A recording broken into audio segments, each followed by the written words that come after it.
만약 신이 이 우주를 만들었다면 거기엔 어떤 규칙이 있을 것입니다. 집 하나를 지을 때에도 설계도와 각종 수치와 규칙이 필요한데 하물며 우주를 만든다면 어떻겠어요? 그리고 만약 그 규칙을 알게 된다면 세상의 모든 다른 복잡해 보이는 일들도 다 예측 가능하게 되겠죠. 그리고 그 규칙을 적용한다면 예를 들어 주식시장이나 가상화폐의 등락도 미리 예측이 가능하겠죠. 그러면 그 규칙을 알아낸 사람은 아마도 우주 최고의 갑부가 되겠죠. 여기 그 규칙을 거의 알아낸 사람이 있습니다. 맥스. 이 영화는 매트릭스와도 깊은 관련이 있습니다. 인트로 타이틀은 물론 그가 현실로 알던 이 세상이 실은 숫자로 코딩된 일종의 가상세계라는 점까지. 그러니까 네오는 맥스의 또 다른 모습인 것입니다. 작전 이상.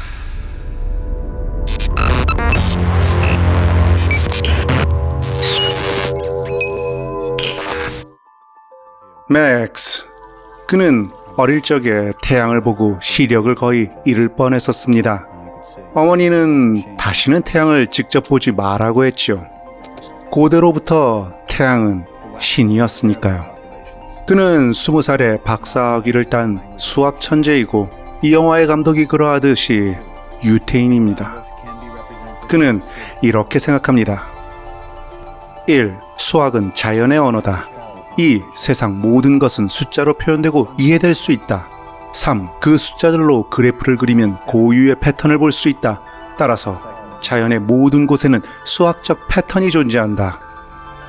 그는 주식시장의 패턴을 통해 궁극의 수학적 규칙을 만들고 있습니다.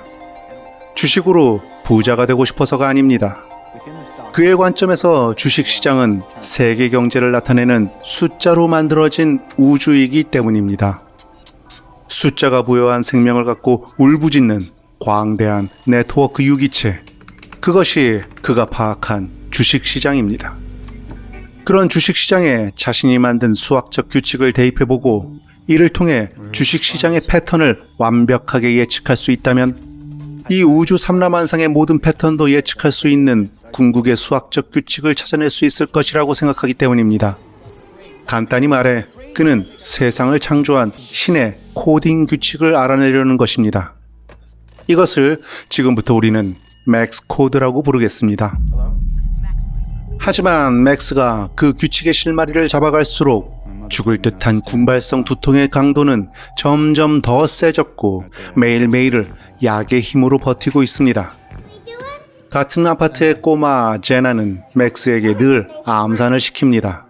하지만 맥스에게 이런 정도의 암산은 장난거리도 안 되죠. 그런 맥스의 연구를 알게 된 월스트리트의 기업들은 맥스 코드를 이용해서 주식시장을 장악하려고 하지만 맥스는 언제나 그들을 피합니다. 맥스의 입장에선 자신의 연구는 신적인 차원의 궁극적인 질문에 대한 답을 찾는 것이기 때문에 돈 때문에 자신을 귀찮게 구는 그들은 빵 부스러기에 달려드는 개미 같은 존재로 보였기 때문입니다. 맥스가 믿고 의지하는 것은 오로지 스승인 소울뿐입니다. 소울은 지난 40년간 맥스와 같은 연구를 했었지만 그 패턴의 규칙을 찾아내지 못한 채 뇌졸중으로 은퇴했습니다. 스승인 소울과의 바둑대국은 맥스의 유일한 휴식이지요. 소울은 맥스에게 휴식을 권하며 그러지 않으면 태양에 가까이 가려다 죽은 이카루스처럼 될 것이라고 경고합니다. 고대로부터 태양은 신이었고 그런 신에게 다가간 자는 결국 죽게 되니까요. 그리고 맥스에게 접근한 이상한 남자 레니.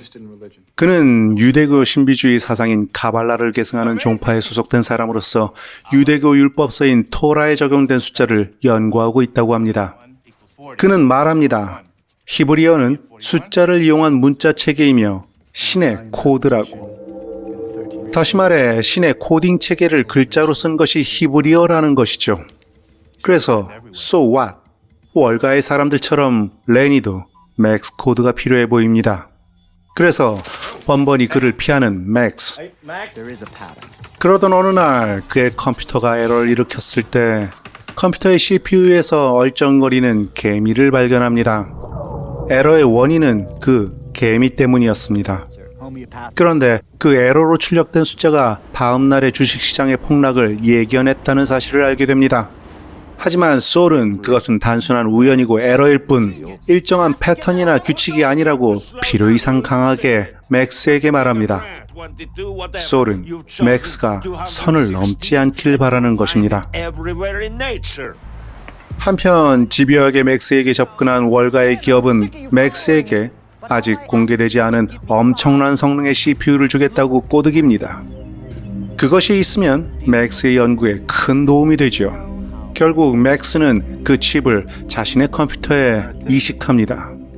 그리고 히브리어를 숫자로 치환하며 그 속의 규칙을 찾아나갑니다. 그러자 또 극렬한 두통이 밀려오는 맥스. 맥스의 두통은 마치 신의 영역에 다가가면 발생하는 신의 경고와 같습니다. 아무리 약을 먹어도 심지어 머리에 직접 주사를 해도 두통은 멈추질 않습니다. 그런데 마침내 그의 컴퓨터가 숫자의 패턴을 연산해내기 시작합니다. 드디어 맥스 코드가 완성되고 있는 것입니다. 드디어 그는 그 숫자 너머의 세상을 보기 시작합니다.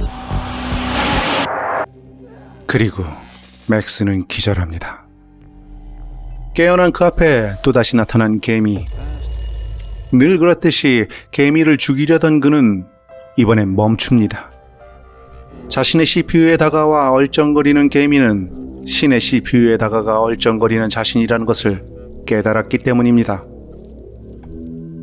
그리고 맥스는 소울이 자신이 찾던 코드의 규칙을 이미 예전에 찾았었다는 것을 알게 됩니다.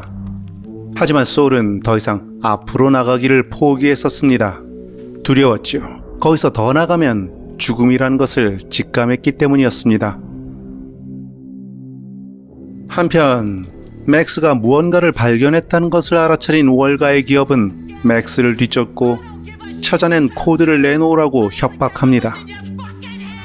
그런 맥스를 구해내는 레니, 그들은 유대교 신비주의 사상인 카발라를 계승하는 하시디안이라는 종교단체의 사람들입니다. 하시디안의 랍비는 맥스에게 이렇게 말합니다. 하나님의 진짜 이름은 216개의 숫자로 이루어져 있다. 그리고 그 숫자를 통해 하나님과 접속할 수 있다. 맥스 코드가 바로 하나님과 만나는 열쇠이다. 그러니 당신이 알아낸 그 맥스 코드를 우리에게 내놓으라. 하지만 맥스는 자신이 직접 신을 만날 것이라고 말합니다. 폭주하는 맥스, 소울이 경고한 선을 넘는 맥스, 어머니가 경고한 태양을 보는 맥스. 마침내 그는 그 숫자 속의 그 무엇에 접촉합니다. 그것이 신이건 뭐건.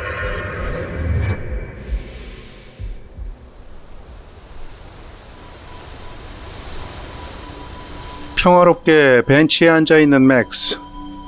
제니가 달려와 암산 문제를 내지만 쉬운 문제에도 맥스는 맞추지 못합니다. 그에게는 이제 무지의 평화가 찾아오는 것일까요? 신의 손에 눌려버린 개미가 된 것일까요? 아니면 이 모든 것들도 그저 환상일까요? 그는 어릴 적에 태양을 보고 시력을 잃을 뻔했었습니다. 어머니는 다시는 태양을 직접 보지 말라고 했지요. 고대로부터 태양은 신이었으니까요. 태양이라는 신을 직접 본 그는 그렇게 조용히 미소 짓습니다. 제나가 맥스에게 낸 마지막 암산 문제는 748 나누기 238입니다. 그 답은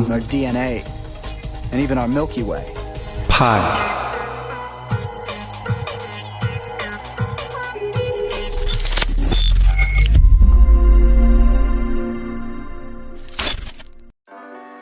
오늘 소개한 영화 파이는 레퀴엠, 천년을 흐르는 사랑, 더 레슬러, 렉스완, 노아, 마더 등을 감독했었던 천재감독 데런 아로노브스키의 데뷔작입니다. 1998년에 제작비 7천만 원으로 만든 흑백 영화입니다. 그 7천만 원은 지인, 친구, 친척, 부모님들에게 기부받은 것이었습니다. 기부라는 것은 공식적인 표현일 뿐 정확히 말하자면 삥을 뜯은 것이죠. 하지만 후반 작업에 또 그만큼의 돈이 들어서 결국 총 제작비는 1억 5천만 원이었습니다. 물론 극장 흥행 수익만으로 제작비의 거의 30배를 벌어서 돈을 빌린 사람들에게 모두 1.5배의 수익금을 돌려줬다고 합니다. 이 영화는 매트릭스와도 깊은 관련이 있습니다. 인트로 타이틀은 물론 그가 현실로 알던 이 세상이 실은 숫자로 코딩된 일종의 가상세계라는 점까지. 그러니까 네오는 맥스의 또 다른 모습인 것입니다. 단지 그에겐 모피어스가 없었을 뿐이죠. What is real? How do you define real? Let me out! Let me out! 영화에서 인상적인 장면은 자신은 신의 CPU로 얼쩡거린 개미라는 것을 개미를 보고 알게 되는 씬입니다. 개미가 인간의 뜻을 알지 못하듯이 인간도 신의 뜻을 알지 못하지요.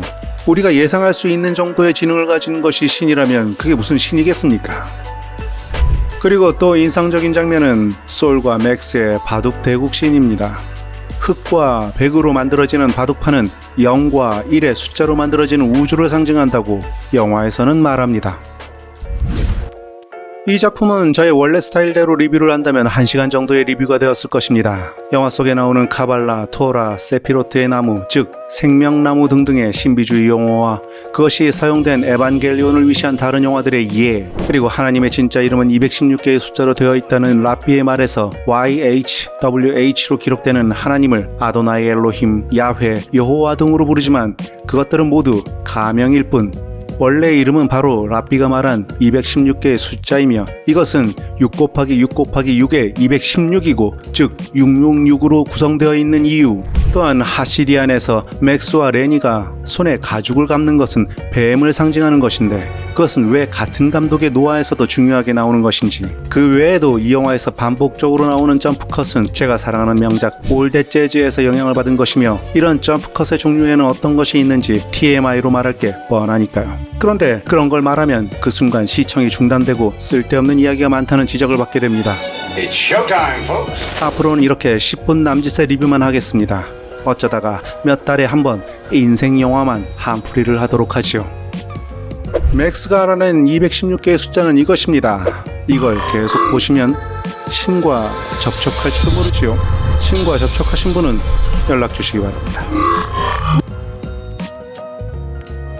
자, 리뷰가 좋았다면 구독과 좋아요, 알림 설정과 광고 시청이라는 시청료를 잊지 마시고, 리뷰가 나빴다면, 아니 나빴는데 왜 여태까지 보고 계신 거죠? 그럼 다시 뵙길 바라면서 작자 미상이었습니다.